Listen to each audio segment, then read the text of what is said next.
দর্শক আপনারা জানেন যে আফ্রিকার দেশ মরক্কো থেকে গত কয়েকদিনে প্রায় ৬০,০০০ অভিবাসন প্রত্যাশী মানুষ ইউরোপের স্পেনের স্বায়ত্তশাসিত অঞ্চল সেউটাতে প্রবেশ করেছে।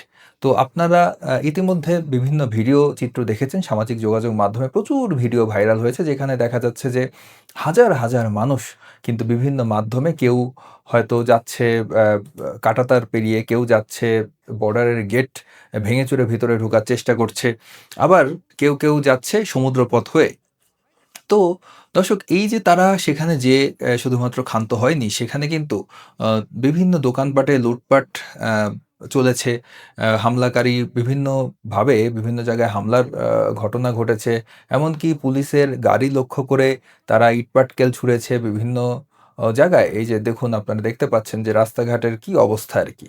তো দর্শক এই ঘটনা স্পেনে হঠাৎ করে একসাথে এত মাইগ্রেন্ট ঢুকে পড়া, এই বিষয়টাকে ইউরোপের অন্যান্য বিভিন্ন দেশ বিভিন্নভাবে দেখছে।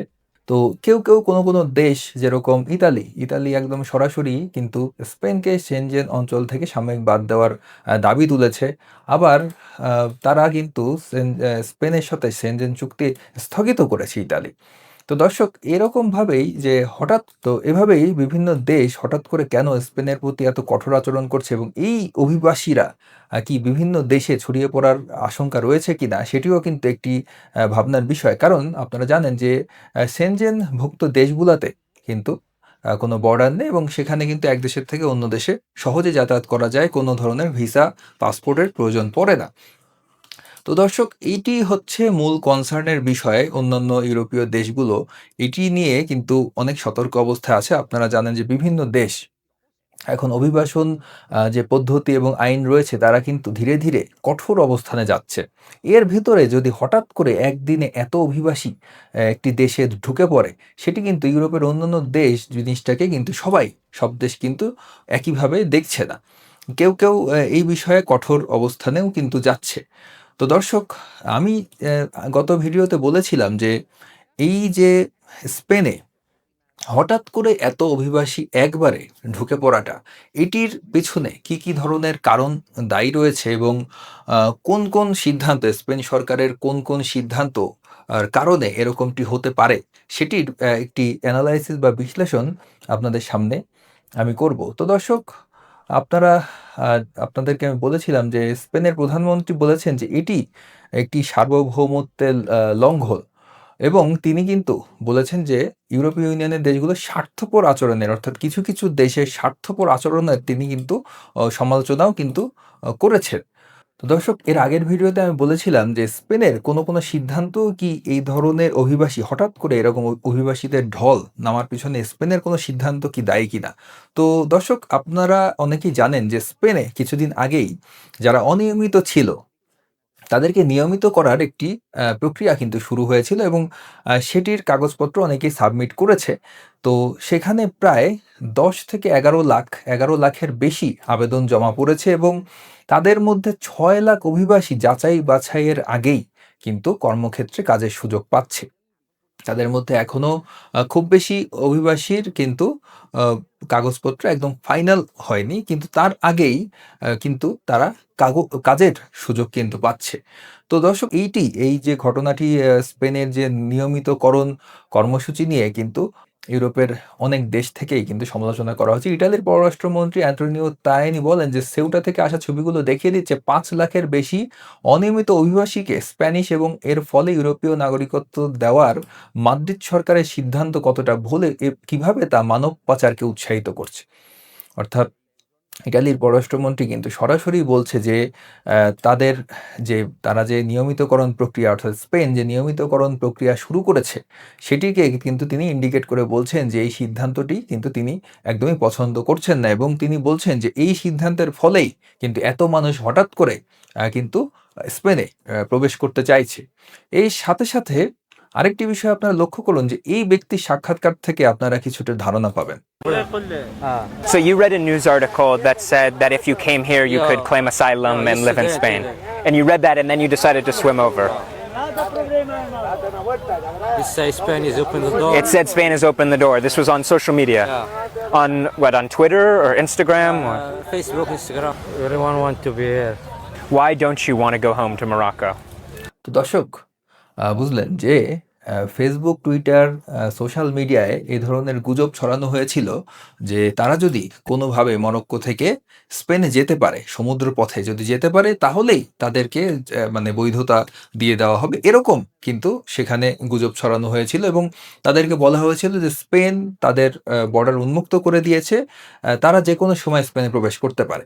তো এই গুজবের ভিত্তিতে কিন্তু অনেকেই সমুদ্র পথে সাঁতার কেটে যে কোনো মূল্যে তারা কিন্তু স্পেনে প্রবেশ করতে চেয়েছে। তো ধারণা করা হচ্ছে যে মানব পাচার চক্র এই গুজবটি রটিয়ে থাকতে পারে এবং এই গুজবের ফলে যেটা হয়েছে, মানব পাচারকারীরা একটি হয়তো বড় অ্যামাউন্টের অর্থ তারা লাভবান হয়েছে এবং অনেক মানুষকে তারা আসলে একটি মানবিক সংকটের মধ্যে কিন্তু তারা ফেলে দিয়েছে। অনেকেই এখন আবার মরক্কোতে ফিরে যাচ্ছে, অনেকেই খাবার পানির অভাবে সেখানে ভুগছে, অনেকেই অসুস্থ রয়েছে তাদের মধ্যে। তারা কিন্তু আবার মরক্কোতে ফেরত যেতে চাচ্ছে। সেখানে তাদেরকে যে শেল্টার দেওয়া হচ্ছে, সেউটা একটি ছোট জায়গা। সেখানে কিন্তু ওইভাবে শেল্টারের ব্যবস্থা করা এত মানুষের জন্যে, আসলে ওইভাবে শেল্টারের ব্যবস্থা করা, পানির ব্যবস্থা করা, ওষুধের ব্যবস্থা করা, খাবারের ব্যবস্থা করা, এটি কিন্তু আসলে সেখানকার প্রশাসনের জন্যে খুবই কঠিন হয়ে দাঁড়িয়েছে। তো এই পরিস্থিতিতে কিন্তু মানে এটির একমাত্র অন্যতম কারণ হচ্ছে এই মানব পাচারকারীরা। তারা সেখানকার মানুষজন, মরক্কোর মানুষজনকে বুঝিয়েছে যে তারা যে কোনো মূল্যে যদি বর্ডার ক্রস করে বা সমুদ্র পথে যদি স্পেনের সীমান্তে পৌঁছাতে পারে তাহলে ইউরোপীয় ল তাদের উপর কার্যকর হবে এবং একটি আইনকে তারা ভিন্নভাবে প্রেজেন্ট করেছে। স্পেনের কিছুদিন আগে রায় হওয়া একটি আইনকে তারা অন্যভাবে মানুষকে বুঝিয়েছে, দেখো যে এই আইনে এটি লেখা আছে, যেটি আসলে ওই আইনে এরকম বলা হয়নি। সেটির কারণে অনেক মানুষ ভুল বুঝে কিন্তু সেউটায় প্রবেশ করেছে এবং তারা তাদের ভুল বুঝতে পেরে আবার কিন্তু অনেকে মরক্কোতে ফেরত গিয়েছে। তো দর্শক, পেদ্রো সানচেজ, তিনি কিন্তু স্পেনের প্রধানমন্ত্রী পেদ্রো সানচেজ, তিনি কিন্তু কয়েকবারই ইসরায়েল সম্পর্কে তার কিছু বক্তব্য আমি আপনাদেরকে শোনাই যে আন্তর্জাতিক মানবিক আইনের প্রতি ইসরায়েলের শ্রদ্ধা নিয়ে সন্দেহ সানচেজের। তো দর্শক, আরও কিছু কথা না বললেই নয়, ইসরায়েলের সঙ্গে ইউ সহযোগিতা চুক্তি বাতিলের দাবি স্পেনের। তো তারা ইসরায়েলের সঙ্গে ইউ এর সহযোগিতা চুক্তি বাতিল চায়। তো দর্শক, আমি এসব নিয়ে কোনো মন্তব্য করতে চাই না, কিন্তু আপনাদেরকে কয়েকটি বিষয় ফ্যাক্ট তুলে ধরতে চাচ্ছি যে ফিলিস্তিনকে রাষ্ট্রের স্বীকৃতি দিল স্পেন, এটি 2024 সালে। স্পেন কিন্তু ফিলিস্তিনকে 2024 সালে রাষ্ট্রীয় স্বীকৃতি দেয়। আরেকটি খবর আমি আপনাদেরকে বলি, হয়তো আমি নিউজটি আমার এখনই নেই আমার কাছে, আমি ভুলে গিয়েছি এখানে ট্যাবে সাজিয়ে রাখতে। তো কিছুদিন আগে যে ফিলিস্তিনের যেই ফুটবল টিম তারা কিন্তু স্পেনে যায় এবং স্পেনে তারা একটি প্রীতি ফুটবল ম্যাচের আয়োজন করে। যেই ফিলিস্তিনের ফুটবল টিম দীর্ঘদিন ধরে ইউরোপে কোনো দেশেই কিন্তু তারা খেলতে পারেনি, স্পেন সরকার তাদেরকে খেলার সুযোগ করে দেয়। এই কারণে দেখবেন যে পুরা মুসলিম বিশ্ব কিন্তু স্পেনের প্রতি এখন তাদের অন্যরকম ভালোবাসা। আপনারা বিশ্বকাপের সময় আপনারা বিষয়টি কিন্তু খেয়াল করেছেন যে ফিলিস্তিনকে স্বীকৃতি দেওয়া, ফিলিস্তিন ফুটবল টিমকে খেলার সুযোগ করে দেওয়া, ইসরায়েলের বিপক্ষে এই ধরনের মন্তব্য করা, সেগুলোর কারণে কিন্তু পুরা মুসলিম বিশ্বের একটি বড় একটি অংশ কিন্তু স্পেনের সমর্থক বর্তমানে, এবং স্পেনে মুসলিম জনসংখ্যা কিন্তু অনেক বেড়েছে, ডে বাই ডে কিন্তু অনেক বাড়ছে। এবং এই যে নতুন করে অনেক মানুষকে যারা অনিয়মিত ছিল তাদেরকে নিয়মিত করে দেওয়ার ফলে আপনারা দেখলেন যে 6 লাখের বেশি মানুষ অলরেডি কাজের সুযোগ পাচ্ছে, সেখানে আবেদন জমা পড়েছে 11 লাখ। তো সেখানে ইসলাম ধর্মে বিশ্বাসী এত পরিমাণ মানুষ থাকার কারণে এবং বিভিন্নভাবে বিভিন্ন রুটে স্পেনে যাওয়ার পর তাদেরকে নিয়মিত হওয়ার যে প্রক্রিয়া সেটি সহজ হওয়ার কারণে স্পেনে কিন্তু মুসলিম জনসংখ্যা নতুন মাইল ফলক কিন্তু স্পর্শ করেছে।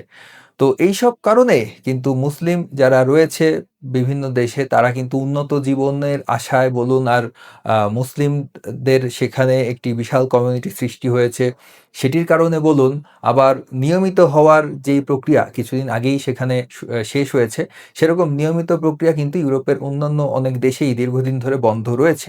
তো সেই প্রক্রিয়ার কারণেই বলুন অনেকেই কিন্তু এখন স্পেন অভিমুখে তারা কিন্তু যেতে চাচ্ছে। মরক্কোর কথাই চিন্তা করুন, মরক্কো একদম স্পেনের সাথে লাগোয়া একটি দেশ। তারা যখন দেখছে যে স্পেনে তো সহজেই নিয়মিত হওয়া যাচ্ছে, সেখানে একটি বিশাল মুসলিম কমিউনিটি তৈরি হয়েছে এবং মুসলিম জনসংখ্যা ধীরে, ধীরে বৃদ্ধি পাচ্ছে। তারা ফিলিস্তিনকে রাষ্ট্রীয় স্বীকৃতি দিয়েছে, তারা ফিলিস্তিন ফুটবল দলকে খেলার সুযোগ করে দিচ্ছে। তো স্বাভাবিকভাবেই সেখানকার মুসলিম জনগোষ্ঠী যারা রয়েছে, তারা কিন্তু উন্নত জীবনের আশায় অন্যান্য দেশের থেকে স্পেনকে বেশি প্রেফার করছে এবং তারা বিভিন্ন রুটে কিন্তু স্পেনে প্রবেশের সুযোগ খুঁজছে। এমনটি অনেক রাজনৈতিক চিন্তাবিদ যারা হচ্ছে ইমিগ্রেশন নিয়ে যারা অ্যানালাইসিস করে, এরকম দাবি কিন্তু অনেকেই করছে। তো দর্শক, আপনাদের কি মনে হয় যে স্পেনের যে নিয়মিতকরণ কর্মসূচি রয়েছে, সেটি কি এই যে হঠাৎ যে অভিবাসীর ঢল নামলো মরক্কো থেকে, এটির পিছনে কি এটি দায়ী? স্পেনের রাজনৈতিক এবং কূটনৈতিক যেই তারা যে নীতি এখন মেনে চলছে, সেটি কি কোনোভাবে এই অভিবাসী সংকটের জন্য দায়ী? আপনাদের মূল্যবান মতামত কমেন্ট বক্সে জানাতে পারেন। আপনাদের প্রতিটি মন্তব্য আমার জন্য খুবই গুরুত্বপূর্ণ। ভিডিওটি কেমন লাগলো জানাবেন। ভিডিওটি ভালো লাগলে লাইক করুন, কমেন্ট করুন, শেয়ার করুন, চ্যানেলটিকে সাবস্ক্রাইব করুন। সকলকে ধন্যবাদ।